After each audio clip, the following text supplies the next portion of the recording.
Los Angeles, they glaze it in every random 2000s rom-com movie. You know, absolute classics, like A Cinderella Story, Another Cinderella Story, this video, but there are also some other weird ones, like 2012, Zombieland, and of course, Alone. Have you noticed a pattern with these movies yet?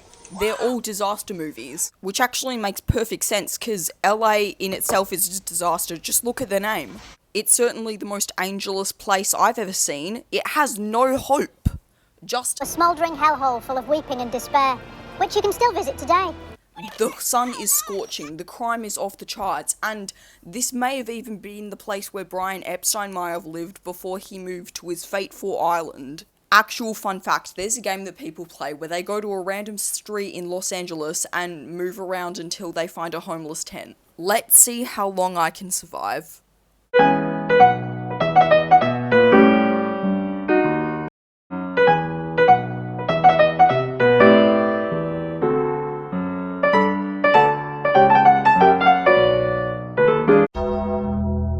That took me 1 minute and 14 seconds. That's all it took. And the doomsday clock is 1 minute and 25 seconds. But it certainly hasn't always been like this. Now, first, it's important to preface the fact that it was initially founded as a trade post under the Spanish, but who cares about that? Fast forward to the 1920s, when the inventor of the light bulb, and that weird cringe you get when you listen to your own voice on recording, found something else to take credit for. A radio. And so obviously all these other radio companies who didn't want to get taken over moved all the way over here to escape him. And the place where they would all end up is actually really close to where the later city of Los Angeles would be. And after this, Los Angeles's population absolutely exploded. In 1850, LA only had a population of like 1,060 people, and then in 1900, it only had a population of 100,000. And then in 1920, now it had gone to 500,000, and by 1930 it was in the millions. And then the Great Depression happened, but remarkably enough, the city recovered fairly quickly, which during this time led to the creation of Skid Row, which along with having small, cheap and shady apartments, also was home to the Cecil Hotel, which most of you have probably heard of at least once.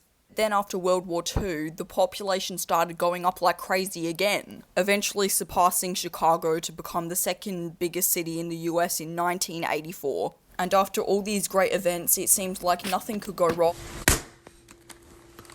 Oh no. Oh no. Oh no. Yeah, that's right. Now, drugs had been around in LA since the 70s even, but they were mostly really expensive, so only the rich people in these areas could go buy them. But then suddenly the poorer areas started having them too. Specifically, they had crack, which is different from regular cocaine in that it's a brick, not a powder, so it's easy to transport without making a huge mess. And they were selling it for way lower. Bingo. So now the government can come in and arrest everyone as if they weren't the ones who gave them the drugs in the first place. Oh yeah, did I forget to mention that? You should probably go watch these videos about it. I'll link it in the description. That was a close one. But anyway, race relations were absolutely tanked, but they didn't get much better over the years either. Because in 1991, this girl went down to the store to get juice, but then when she was going to pay, the cashier lady thought she was trying to steal it, even though as she was walking up, the money was clearly in her hand. And so then she got shot, and the woman who didn't manage to get away with it. So everyone was up in arms about this, and this eventually led to the 1992 LA riots, which killed 63 people. And apparently after that, race relations got slightly better, just in time for the 2008 recession to come storming in and destroy everything. Remember Skid Row that we talked about earlier? Well, I tried the homeless detection game on that, and the results are outrageous. Hey, stop! Look over there. Look, I already found it. It's only been 3.5 seconds and I already did it, but let's just pretend I didn't see it for the sake of this video's runtime.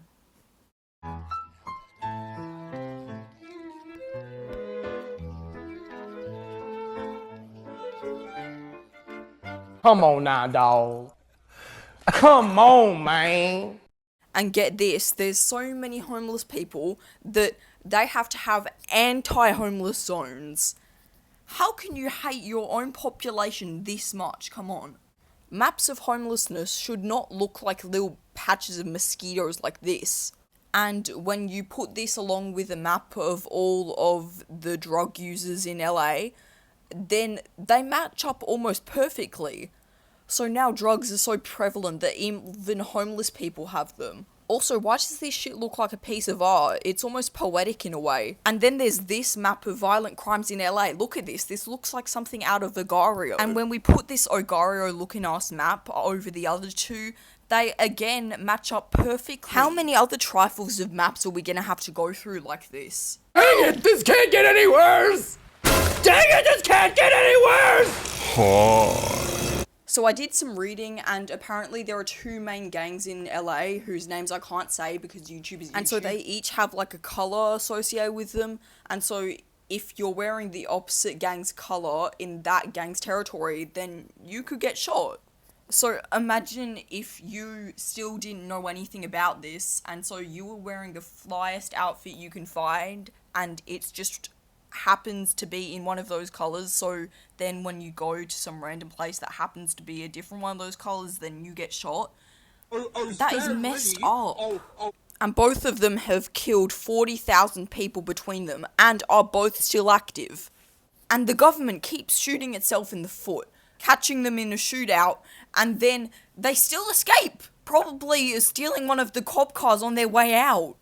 And just two more things, the pollution and the weather in LA is crazy. Like, in the summers, it gets up to like 109 degrees, which is like 45 in metric. That's just as hot, no, hotter than Australia.